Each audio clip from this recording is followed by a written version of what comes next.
این ویدیو رو تماشا کنید.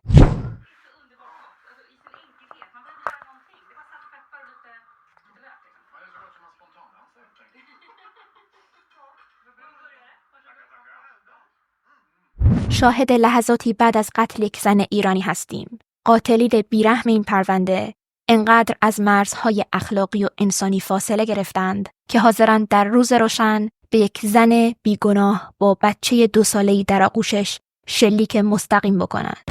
این تیراندازی فراتر از یک شلیک ساده خیابونی بود. هرچقدر که تحقیقات این پرونده جلوتر میرفت، برای کارآگاهان سوالهای بیشتری راجع به انگیزه قتل، گذشته مقتول و زندگی شخصی اون مطرح میشد. این پرونده دکتر کارولین بهناز حکیم از ایران هست که در مالمو اتفاق میفته و برای شنیدن این پرونده با کانال چای و جنایت همراه باشید.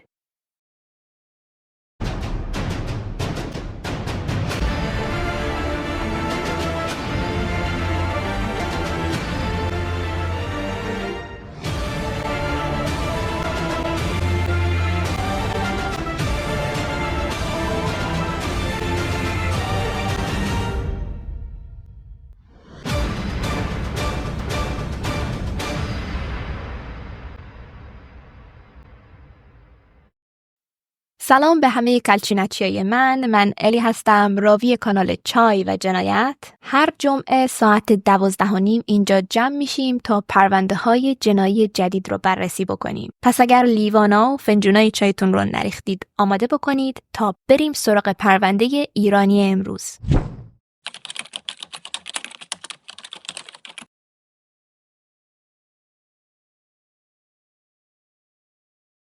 خب باید برگردیم به ایران و با یک زوج ایرانی موفق به نام آقای کامران حکیم و همسرشون خانم شهناز آشنا بشیم. این 2 نفر در سال 1987 از ایران به سوئد مهاجرت می‌کنند. 1 سال بعد دختر ارشد خانواده کارولین بهناز حکیم متولد میشه. اون در خانواده اصیل ایرانی خودش به دنیا میاد. کارولین بهناز که توی این پرونده کارولین صداش میزنیم، متولد سال 1988 در سوئد بوده. یعنی کارولین هم مثل من خردادی بوده. خردادی‌ها خیلی گلن دیگه، در جریانید.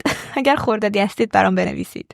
بعد از کارولین، برادرهای اون در سالهای بعد از سال 1991 متولد میشن که میخوام اسامی تک تکشون رو بگم چون اسامیشون خیلی قشنگه. برادرهای اون رایان، ریمون، رابین و البته خواهرشون کارولین. خب خانواده 5 نفره حکیم یک خانواده موفق بودند که دست جمعی برای پیشرفت زندگیشون تلاش کردند و این خانواده تابعیت سوئدی هم داشتند. کارولین تک دختر خانواده و مسلماً عزیز همه بود. کارولین در کودکی استعدادهای درخشانش رو به لطف حمایت خانواده‌اش نشون میده. اطرافیانش در توصیف شخصیت اون میگن کارولین از همون کودکی دختر بسیار سخت کوشی بود و امکان نداشت که چیزی رو که میخواد به دست نیاره.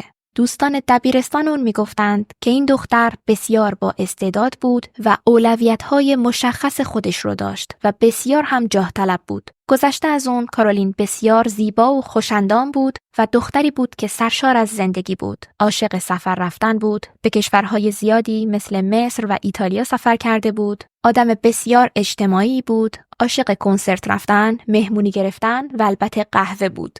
خانم شهناز مادر کارولین میگن همه میخواستند جای اون باشن. اون از همون سنین جوانی بسیار هدفمند بود و میدونست که از زندگیش چی میخواد. آقای کامران اون زمان یک فروشگاه داشتند و کارولین هم زمانی که سنش کمتر بود به عنوان صندوقدار فروشگاه در اونجا کار میکرد. با اینکه نیازی نداشت اما دوست داشت که یک کاری انجام بده و مستقل باشه. کارولین زمانی که به سن دانشگاه رفتن میرسه، نمره‌های بالایی داشت و تصمیم میگیره که برای گذراندن دوره‌های پزشکی به کشور لهستان بره. اون در لهستان به تنهایی تحصیل و زندگی میکرد و خیلی شرایط خودش رو دوست داشت. با اینکه درس‌ها خیلی سخت بودند اما موفق میشه که در سال 2015 تحصیلات خودش رو در مقطع پزشکی در این کشور به پایان برسونه. خانواده اون به خصوص برادرهای اون به شدت اون رو پشتیبانی میکردند و خیلی خوشحال بودند که تونسته این راه سخت رو پشت سرش بگذاره.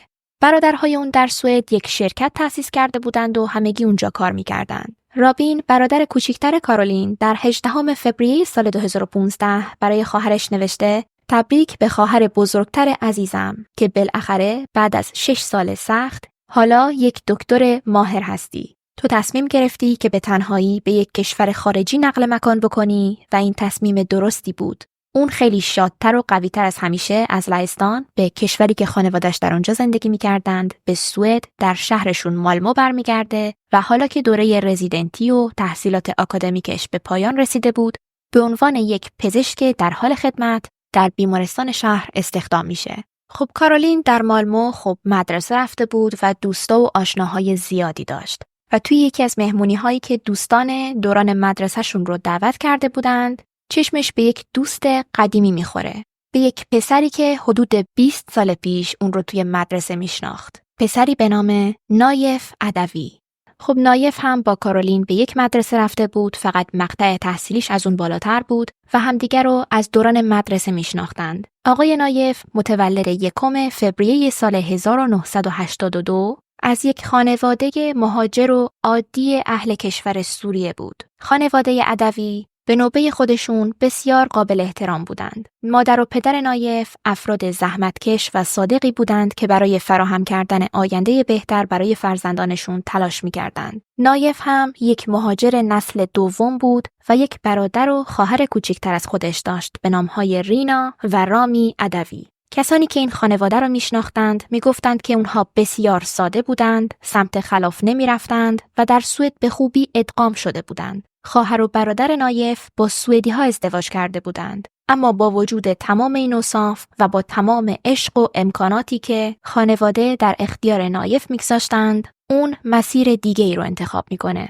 نایف از اونجایی که نمیخواست توی کشور جدیدش به عنوان یک شخص دست دوم بهش نگاه کنند که البته این فکر خودش بود، دوست داشت که یک شبه به ثروت هنگفتی برسه. اون عزت نفس خودش رو توی پول خلاصه کرده بود و همین میشه که از همون دوران نوجوانی به سمت دنیای پول و البته هیجان و ماجراجویی میره و خیلی زود خودش رو در خلاف غرق میکنه. نایف در دوران دبیرستان یک دوست صمیمی پیدا کرده بود به نام الکس بقیری. این آقای الکس هم یک مهاجر مسلمان نسل دوم اهل کشور آلبانی بود که اون زمان با آدمهای خلاف و البته گردن کلفت اهل آلبانی رفت آمد داشت. خب اون زمان نایف و الکس هر دو خیلی جوان بودند و توی 19-20 سالگی وقتی که میبینند خیلی راحت میشه از کار سرقت و زد و بند و قاچاق مواد یک شبه پول زیادی به دست آورد، نایف هم با الکس همراه میشه. نایف و الکس و یک سری از دوستان الکس که از خودشون بزرگتر بودند و خلافکاران حرفه‌ای بودند با هم دیگه یک باند مافیایی یا گنگستری از نظر خودشون تشکیل میدند و برای انجام بقیه ماجراجویی هاشون به کشور دانمارک نقل مکان میکنند. در واقع این گروه فکر میکردند که یک ثروت خفته‌ای در دانمارک داره انتظارشون رو میکشه. و حالا اینجای پرونده رو خیلی خوب گوش کنید چون خیلی عجیبه. خب توی دانمارک به جرایم کوچیک و خلافکارانه خودشون ادامه میدند و پول جمع کرده بودند، اما براشون کافی نبود. این میشه که این گروه تصمیم میگیرن که دست به سرقت قرن بزنن. زمانی که گروهشون همچین تصمیم بزرگی میگیره، نایف فقط 26 سالش بوده. اونها تصمیم گرفته بودند که به یک انبار حمل و نقل پول نقد در جنوب غربی کوپنهاگن در صبح زود روز 10 آگوست سال 2008 دستبرد بزنند و برای سرقت این اموال ارزشمند دانمارکی گروه اونها که شامل الکس و نایف هم می شده از چندین ماه قبل برنامه ریزی کرده بودند و سلاح‌های سنگین برای این حمله تهیه کرده بودند و از نظر نظامی هم کاملا استراتژی خودشون رو چیده بودند. مثلا از این ستاره‌های کوچولوی تیغدار که توی فیلم و سریالا دیدیم که اسمشون بخیه‌های پارتیزانیه که توی جاده میذارن تا جلوی رفت آمد حیوونا و ماشینا و آدما رو بگیره، دور تا دور محلی که میخواستن سرقت بکنند رو توی جاده بخیه‌های پارتیزانی کاشته بودن. از اون طرف حدود 11 کامیون، فکر کنید 11 تا کامیون اطراف جایی که میخواستن سرقت کنن توی جاده ها رها کرده بودند که جلوی عبور پلیس ها رو بگیرن. یعنی علنا مثل مانی هیست بوده، سرقت پول، قشنگ همون سریال است. اتفاقاً دزدی اونها، سرقت اونها با موفقیت هم انجام میشه و تا به امروز یکی از بزرگترین سرقت‌هایی که در دانمارک اتفاق افتاده. در این دزدی بیش از 60 میلیون کرون دانمارک سرقت رفته. پلیس ها رد تک تک افرادی رو که در این سرقت دست داشتند میزنند. یکی از اونها همین آقای نایف بوده. البته نقش آقای نایف خیلی توی این سرقت مشخص نبوده. فقط پلیس ها میدیدند که با تلفن خودش توی همون روز و همون ساعت در نزدیکی محل سرقت به تلفن سارقین تماس گرفته و از طرف تلفن سارقین هم با اون تماس گرفته شده به طور برعکس. پس به این نتیجه میرسند که یکی از مهره‌های اصلی سرقت بوده و حتی یک تماسی با صدای خودش ضبط شده بود که گفته بود که بیایید پول بیشتری درخواست کنیم. این میشه که بعد از دستگیری تک تک این سارقین 2 سال بعد در سال 2010 دادگاه تشکیل میشه. برای نایف هم دادگاه تشکیل میدند و اون رو به 8 سال زندان در دانمارک محکوم میکنن. آقای نایف دوران حبس خودش رو در این کشور میگذرونه و با 2 سال تخفیف در سال 2015 دوباره به کشوری که خانواده‌اش در اون زندگی میکردند یعنی به سوئد برمیگرده. نکته جالبی که راجع به این دادگاه وجود داره اینه که اعضای این گروه هرگز جای بخشی از پول سرقت شده رو لو ندادند. نه خود آقای نایف، نه الکس، نه بقیه همدستانشون. این میشه که حالا که نایف به مالمو به شهر خودشون برگشته، در یک منطقه شیک شهر به نام ریبرسبورگ یک آپارتمان میخره. نایف حالا در آپارتمانی زندگی میکرد که بیش از 3 میلیون کرون قیمت داشته و آپارتمان رو احتمالاً با پولهای فاش نشده و کثیف سرقت خریده بود. خب اینجا زمانیه که در سال 2015 راه آقای نایف و رفیق صمیمیش الکس از هم جدا شده. الکس هم بعد از گذروندن دوران محکومیت خودش به لندن میره و حالا که نایف در شهر مالمو بود، اتفاقاً خانم کارولین رو در همون شهر که از لهستان بعد از تحصیلاتش برگشته بود ملاقات میکنه. هر دوی اونها به یک مهمونی دوستانه بین بچه‌های سابق دوران تحصیلشون رفته بودند. خانم کارولین نمیدونسته که دقیقاً نایف چی رو پشت سر گذاشته. خب اینجا میرسیم به بحث یکی از پرونده‌های قبلی که بعضی از زنها از مردهای نیمچه خلافکار یا بدبوی خوششون میاد و به سمتشون جلب میشن. چون نایف به نظر خانم کارولین خوش قیافه بوده و آدم شیکی به نظر میرسیده احتمالاً، و دوستای خانم کارولین هم گفتند که از اون دسته از آدمایی نبوده که بتونید اون رو با دسته‌های گنگستری یا آدمای خلافکار مرتبط بکنید. خانم کارولین یک پزشک بوده. توی پرانتز بگم اگر پرونده‌ای که بهش اشاره کردم رو ندیدید، لینکشو میذارم این بالا. بعد از این پرونده برید ببینید. و خلاصه اینجوری میشه که این 2 نفر توی این مهمونی دوباره دیداری تازه میکنند. خانم کارولین که بسیار زیبا و باهوش بود، نایف شیفته زیبایی و هوش سرشار خانم کارولین میشه و خانم کارولین هم شیفته اعتماد به نفس و جذابیت مرموز آقای نایف. بعد از اینکه به هم علاقمند میشند، با هم وارد رابطه احساسی میشن. درسته که برای دوستانشون این رابطه غیر قابل باور بود. رابطه بین یک پزشک تحصیل کرده و یک گنگستر سابق. ما بین این زوج نیستیم، نمیتونیم قضاوت کنیم، نمیدونیم خانم کارولین چه فکری کرده، شاید فکر میکرده که میتونه آدم‌ها رو عوض بکنه، اما به هر حال توی اون برهه زمانی کارولین خوشحال‌ترین آدم دنیا بوده. تمام چیزهایی که میخواسته رو داشته. توی بیمارستان محل کارش حسابی جا افتاده بود، شغل رویایی خودش رو انجام میداد، از طرف دیگه مرد جذاب و دوست داشتنی خودش رو پیدا کرده بود و حالا با هم داشتند توی یک آپارتمان بزرگ 93 متری بسیار شیک در یکی از بهترین محله‌های شهر مالمو زندگی می‌کردند و آخرین و بزرگترین چیزی که خانم کارولین توی زندگیش می‌خواست بچه دار شدن بود. بچه‌های زیادی می‌خواست. عاشق مادر شدن بود. و اینطوری میشه که نایف و کارولین تصمیم می‌گیرند که بچه دار بشند و این اتفاق هم می‌افته. خانم کارولین حتی با وجود بارداری خودش تا ماه‌های آخر سر کار خودش حاضر می‌شد.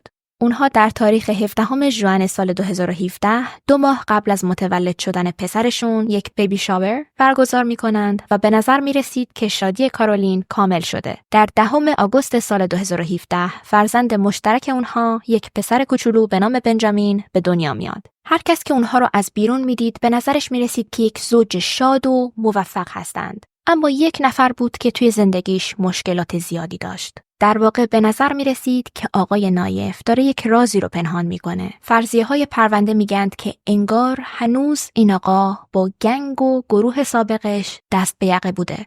به نظر می رسید که 7 میلیون کرونی که از سرقت سابقشون سهم نایف شده بود، حالا براش دردسرساز بود.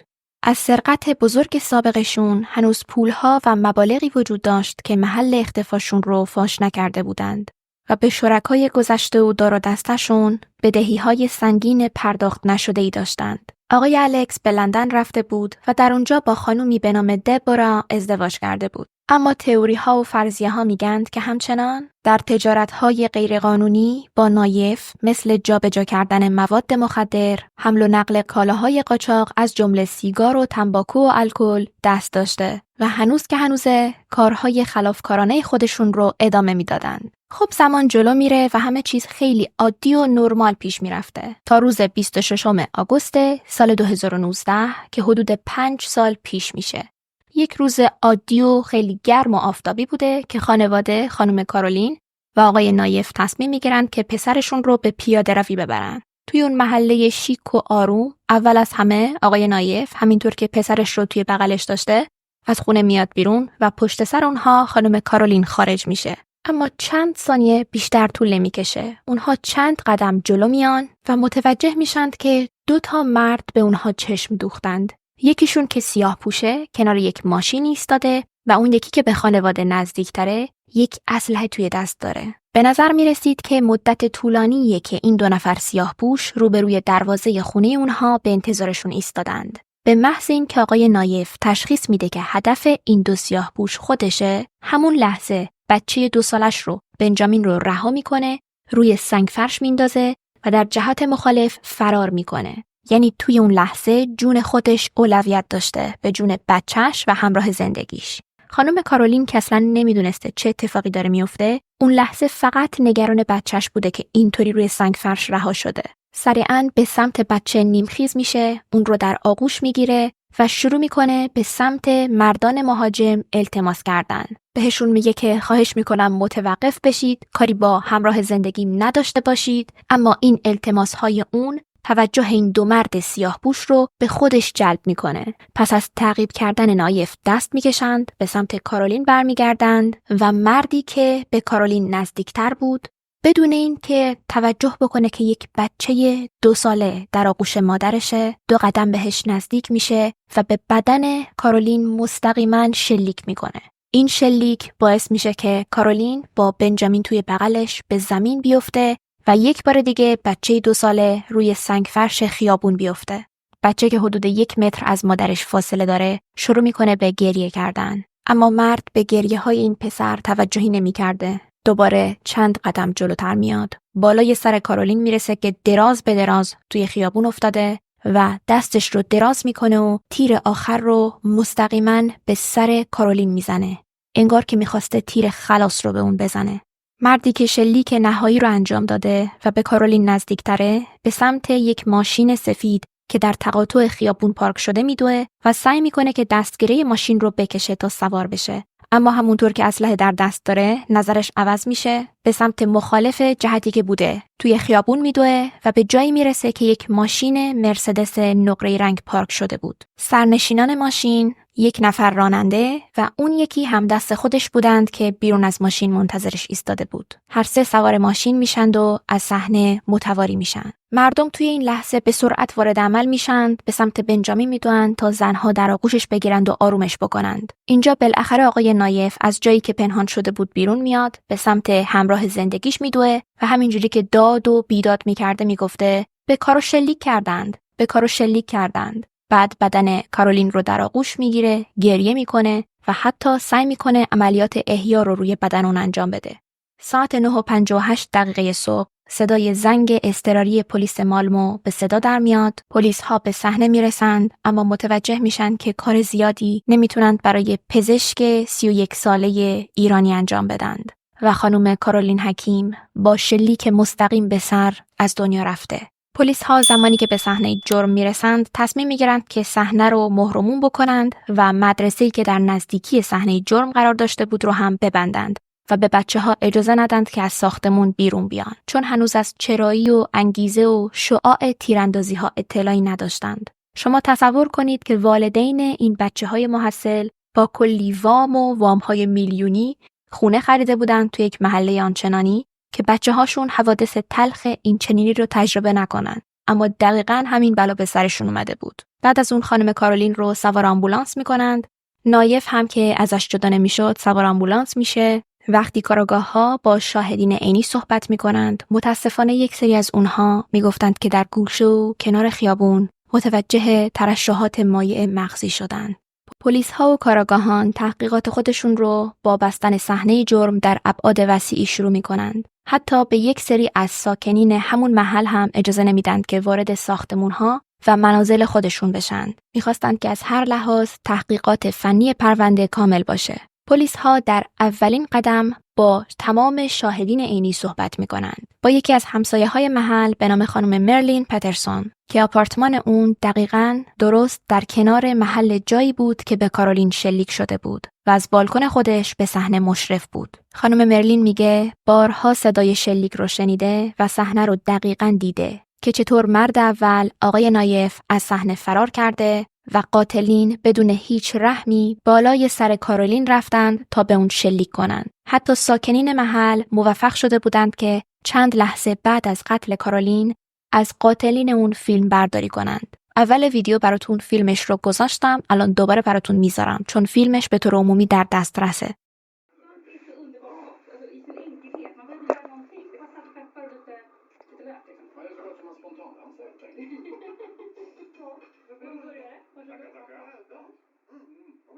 بعد از اون به خانواده کارولین اطلاع میدند. خانواده حکیم اصلاً باورشون نمیشد که در یک صبح آفتابی و آروم تنها دخترشون رو از دست دادند.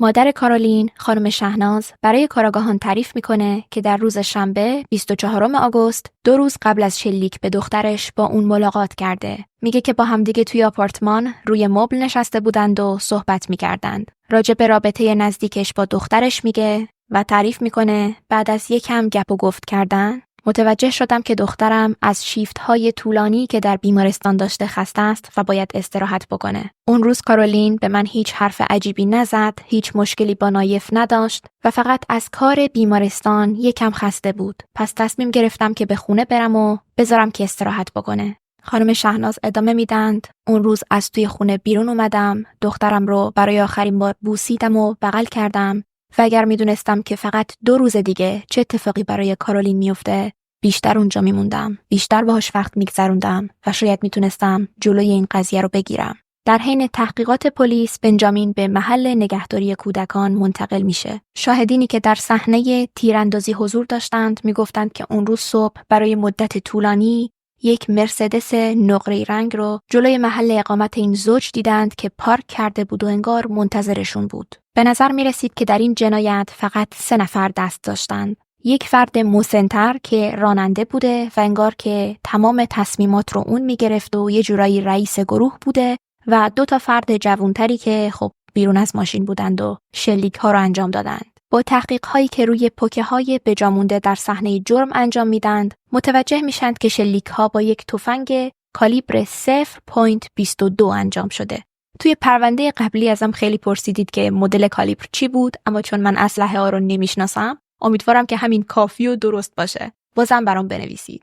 کاراگاهان با نایف صحبت میکنند و ازش میپرسند که چرا اون روز توی اون صحنه فرار کرده. آیا ارتباطی بین اون و مردان سیاه‌پوش وجود داره یا نه؟ به خصوص این که یک آدمیه که کلی سوء سابقه توی پروندهش داره. آقای نایف همونطور که انتظار میرفت روابط خودش رو با گروه‌های گنگستری هاشا میکنه و میگه که حالا من یک تجارت کاملا پاک دارم، مالیات هامو پرداخت میکنم و زندگی درستی رو پیش گرفتم. اما در روند بازجویی ها یک اطلاعات عجیبی در رابطه با گذشته خانم کارولین برای کاراگاهان فاش میکنه. میگه اون مطمئنه که قتل همراه زندگیش با شهادت دادن اون در یک دادگاه جنایی در گذشته مرتبطه. زمانی که کاراگاهان روی این فرضیه تحقیق میکنند، متوجه میشن که نایف راجع به چه دادگاهی صحبت میکرده. داستان به پرونده برجسته‌ای به نام قتل در اسکاتان مربوط بوده. در این پرونده فردی به نام آیزاک ولین 22 ساله در ماه ژوئن سال 2016 در خود شهر مالمو یک مرد 19 ساله به نام احمد الزین رو به قتل رسونده. در واقع احمد 19 ساله همراه با 3 تا از دوستای خودش توی ماشین بیرون از شهر مشغول رانندگی بودن که یکم متوجه میشن که یک موتورسیکلت که آیزاک اون رو میرونده در حال تعقیب کردن اونهاست. انقدر با موتورسیکلت اینها رو تعقیب میکنه که باعث برخورد ماشینشون به صخره‌ها میشه. بعد از متوقف شدن ماشین، آیزاک از موتور پیاده میشه و به سمت اونها میره و 15 بار به سمت سرنشینان ماشین اونها شلیک میکنه. طبق این شلیک ها 3 تا از دوستهای احمد به سختی مجروح میشن و خودش هم به قتل میرسه. در دادگاهی که برای آیزاک تشکیل میشه، اون رو به جرم حمل سلاح بدون مجوز و قتل یکی از دوستان قدیمیش یعنی احمد الزین به 9 سال و 8 ماه زندان محکوم میکنند. اما وکیل احمد بعد از این دادگاه که شواهد و شاهدین بیشتری پیدا کرده بود، درخواست دادگاه تجدید نظر میده و بین این شاهدین خانم کارولین داستانمان رو هم معرفی میکنه. کارولین به عنوان شاهد عینی توی دادگاه حاضر میشه. از اونجایی که در طی تحقیقات اولیه کارولین به عنوان پزشک در صحنه جرم شرکت کرده بود و بخشی از تیم پزشکی بود، اون رو به دادگاه اعزام می‌کنند تا بر علیه قاتل پرونده یعنی آیزاک شهادت بده و شهادت اون یکی از دلایلی بود که در دادگاه تجدید نظر حکم آیزاک از 8 سال حبس سنگین‌تر میشه و به اون به ارتکاب قتل عمد 11 سال حبس میدند. نایف معتقد بود که دوستان آیزاک یا همدستانش بابت انتقام گرفتن از کارولین محل زندگیش رو پیدا کردند و حالا هم اون رو به قتل رسوندند. این وسط آژانس پلیس تصمیم میگیره که تمام فیلم ها و عکس هایی که از ضاربین این پرونده وجود داره و ساکنین گرفتند رو عمومی بکنه، چون میترسیدند که شاهدین عینی یک صحنه‌ای دیده باشند که در کوتاه مدت این صحنه را از یاد ببرند. از طرفی فکر می‌کردند که منافع عمومی این ضاربین رو با عمومی کردن تصویرشون به خطر میندازند و شاید یک کسی اونها رو ببینه و تماس بگیره. اما وقتی با اطرافیان این خانواده صحبت می‌کنند، به خصوص با اطرافیان نایف، می‌دیدند که دوستاش می‌گفتند نایف مبلغ قابل توجهی بدهکار بوده و زیر فشار این گروه گنگستری نمیدونسته که داره چی کار میکنه و احتمالاً این گروه برای جستجو کردن خود نایف در خونشون اومده بودند. همسایه ها میگفتند که اون اواخر در 2-3 هفته اخیر یک سری رفت آمدهای مشکوک توی محلشون دیده بودند. یک سری افرادی که به نظر بیشترشون مهاجرین و خارجی ها می اومدند توی اون محل رفت آمد مشکوک میکردند و اکثر اونها جلیقه ضد گلوله به تن داشتند. همچنین مشخصات خودروی مرسدس نقره رنگ رو عمومی می‌کنند تا اگر مردم این خودرو رو جایی دیدند به پلیس ها گزارش بدند. به خصوص بین تاریخ 21 و 26 آگوست یعنی قبل از قتل اگر چیزی در مورد این خودرو یادشون میاد به پلیس ها تماس بگیرند. 1 هفته بعد در روز دوشنبه پلیس ها ماشین مرسدس بنز نقره رنگ رو کمی دورتر از محل زندگی خانواده عدوی پیدا می کنند که ماشین کاملا سوخته بود، اون رو آتیش زده بودند و پلاک ماشین رو هم از بین برده بودند. به نظر می رسید که قاتلین کاملا می خواستند رد خودشون رو پنهان بکنند. اما از روی عکس‌های ضبط شده موفق میشند که سند ثبت خودرو رو پیدا کنند. مالک این خودرو مردی 19 ساله بود که در اواسط ماه آگوست کمی قبل از حمله وسیله نقلیه به نام اون ثبت شده بود و حالا در خارج از مالمو زندگی میکرد. بعد از دستگیری و بازجویی این مرد جوان مشخص میشه که نام این فرد رو در سند مالکیت خودرو جعل کردند، پس اون رو آزاد میکنند. شواهد نشون میداد که قتل خانم کارولین یک قتل برنامه ریزی شده است. اول از همه که میدونستند با کدوم ماشین میخوان متواری بشند و کمی قبل از حمله سند ماشین رو به نام یک فرد دیگه جعل کرده بودند.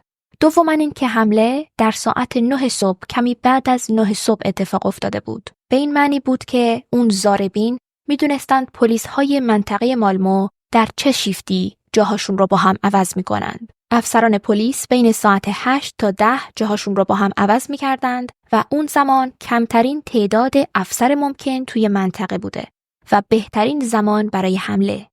خب زمان همینطوری پیش میره، 1 ماه از قتل کارولین میگذره و بالاخره در اواسط ماه سپتامبر یک جوون 23 ساله رو که ساکن همون شهر مالمو بوده دستگیر میکنن. به نظر می رسید که فرد دومی که کنار ماشین منتظر همدستش بوده تا شلیک ها را انجام بده شناسایی کرده بودند. فرد دستگیر شده یک مهاجر نسل دوم اهل کشور سوریه به نظر می رسید و از اونجایی که جرایم ثابت شده‌ای مثل حمل اسلحه غیرقانونی سنگین و سرقت رو در پرونده خودش داشته و حالا هم یک اتهام قتل رو داشت، در بازداشت نگهش می دارند.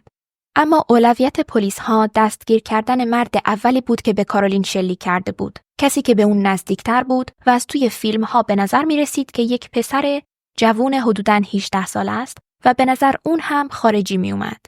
حالا گوش کنید چه اتفاقی می افته. این پرونده واقعاً عجیب و غریبه. 3 ماه بعد از قتل کارولین در ماه دسامبر سال 2019 آقای الکس بقیری، دوست صمیمی آقای نایف که حالا در لندن با زن و دختر خودش زندگی می‌کرد، در محله بادرسی در شب کریسمس جلوی چشم همسرش دبورا و دخترشون با ضرب چندین گلوله کشته میشه. همسایه ایتالیایی این آقا، خانم ویتوریا آماتی، 63 ساله، به رسانه‌ها گفته شب کریسمس توی خونه خودش داشته تلویزیون نگاه می‌کرده و از خونه بغلی صدای شلیک بالغ بر 10 گلوله رو شنیده. این قضیه کشته شدن آقای الکس پلیس ها رو بیش از پیش به آقای نایف و قتل همراه زندگیش مشکوکتر میکنه. چون به نظر می رسید که این 2 نفر واقعاً با گنگ سابقشون از سرقت در دانمارک مشکل داشتند. تا همون لحظه سوء سابقه آقای نایف عدوی به این صورت بود که 8 سال و 6 ماه حبس به جرم سرقت بزرگ در دانمارک در سال 2011، 50 روز زندان و جریمه نقدی بابت رانندگی در مستی و جرایم جزئی حمل مواد مخدر در سال 2016 و یک خرده جرم دیگه مثل جرم قبلیش در سال 2018 در سابقه ایشون ثبت شده بود. پلیس ها همینطور که دنبال قاتل اصلی کارولین بودند، فرضیه های زیادی رو مطرح می کنند. فرضیه اول و مهمترین فرضیه اونها این بوده که آقای نایف با گنگ سابق خودش مشکل داشته، بهشون پول بدهکار بوده و اونها برای بازپسگیری این مبلغ هنگفت تصمیم میگیرند که از آقای نایف یک زهر چشم بگیرند. پس وسط هفته در روز روشن به همسر اون شلیک میکنند تا به سبک مافیایی به اون یک پیام بدند که اگر حسابت رو با ما تصفیه نکنی نفر بعدی پسرت خواهد بود. فرضیه دوم پلیس ها این بوده که با توجه به این که نفر دومی که دستگیر کرده بودند اهل کشور سوریه بوده، شاید یک ارتباطی با خود آقای نایف داشته و در واقع خود این آقا این 2 نفر یا این 3 نفر رو اجیر کرده بود تا سراغ همسرش بیان و اون رو به قتل برسونند. حالا انگیزش مشخص نبوده. شاید میخواسته با یک زن دیگه وارد رابطه بشه، شاید میخواسته از بیمه عمرش استفاده بکنه، شاید میخواسته خیلی ساده ازش طلاق بگیره اما نمیخواسته نفقه فرزند مشترکشون رو پرداخت بکنه. برای همین دست به قتل همسرش زده. فرضیه سوم هم همونطور که آقای نایف میگفته این بوده که واقعاً بابت شهادتی که کارولین در دادگاه جنایی آیزاک داده اومده بودند پیداش کرده بودند تا ازش انتقام بگیرند، یا کارولین لحظه‌ای که از در خونه اومده بیرون یک نفر رو دیده که شناخته و نباید هویت اون رو به پلیس ها میگفته و برای اینکه ساکت بمونه بهش شلیک کرده بودند. البته از نظر کاراگاهان کلاً خیلی عجیب بود که بگند کارولین هدف اصلی این حمله بوده، چون اگر اینطور بود آقای نایف اینطوری فرار نمی‌کرد. از نظرشون اون فرضیه که این یک قتل دراماتیک و احساسی باشه و نه یک قتل گنگستری خیلی دور از عقل و منطق میومد. کارولین در 18 سپتامبر سال 2019 در آرامگاه سن پائولی شمالی در مالمو به خاک سپرده میشه. مراسم اون عمومی برگزار میشه و خارج از مراسم اون تعداد زیادی نیروهای پلیس وجود داشتند تا از مراسم محافظت بکنند. پلیس ها به خوبی میدونستند که افراد غریبه زیادی اونجا حاضر خواهند شد.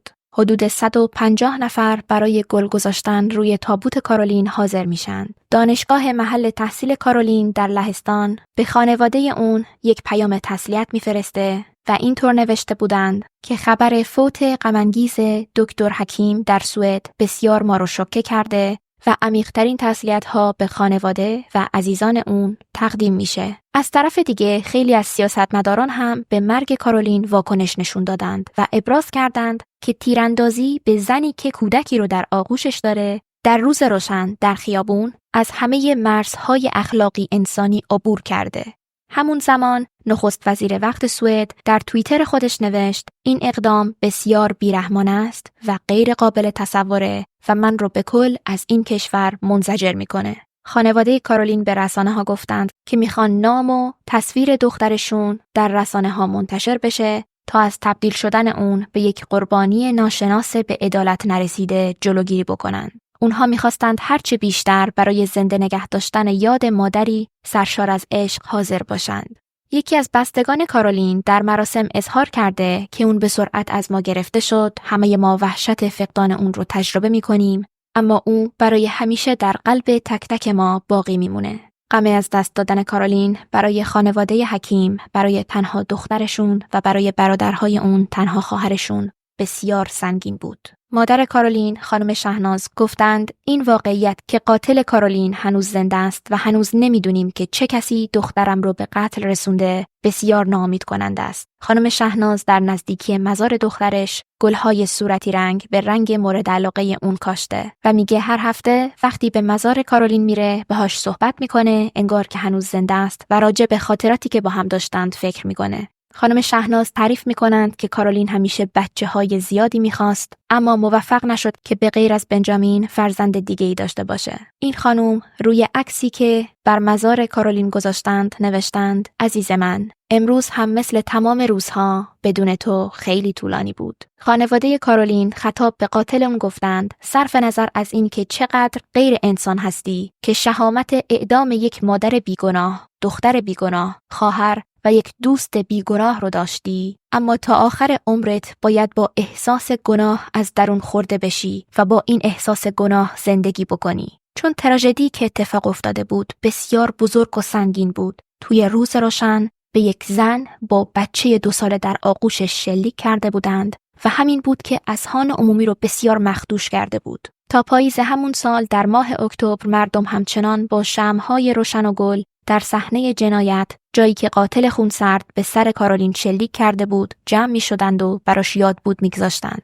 چیزی که بیش از همه چیز قلب همه رو فشرده می کرد این بود که قاتل کارولین هنوز دستگیر نشده بود. بنجامین با یک هویت ناشناس توسط مقامات پلیس محافظت میشه و نشانی و آدرس و آینده اون کاملا محرموم شده.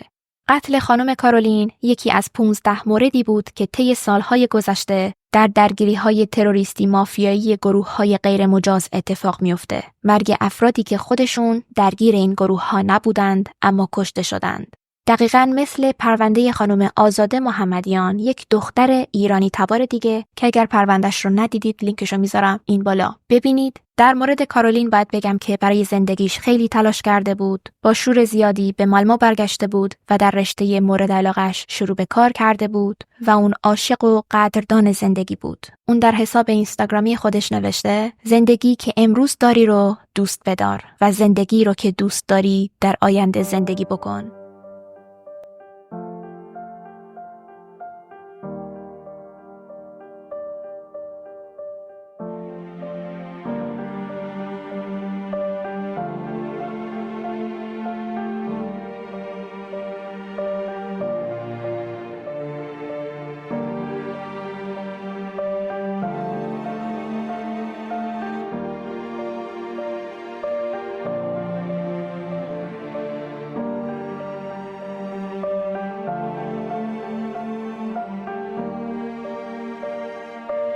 امیدوارم که روح دکتر کارولین حکیم در آرامش باشه و از طرف خانواده چای و جنایت به خانواده حکیم تسلیت میگم.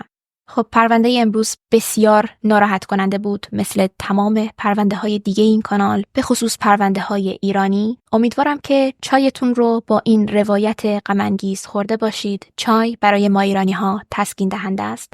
اگر پرونده رو دوست داشتید برای من لطفاً کامنت بگذارید، سابسکرایب کنید کانال رو، لایک کنید و به دوستانتون هم معرفی کنید. اگر پرونده سایکو شانکر یا تدباندی هندی رو ندیدید، جزو پرونده های قدیمی این کاناله، لینکش رو براتون میذارم این بالا، حتما یک سر بزنید. در مورد قاتلیه که 10 زن هندی رو به شیوه خودش و به تقلید از تدباندی از بین برده. دیگه همین دیگه، خیلی دوستتون دارم. توی قلب الی هستید، اینجا هستید. بای.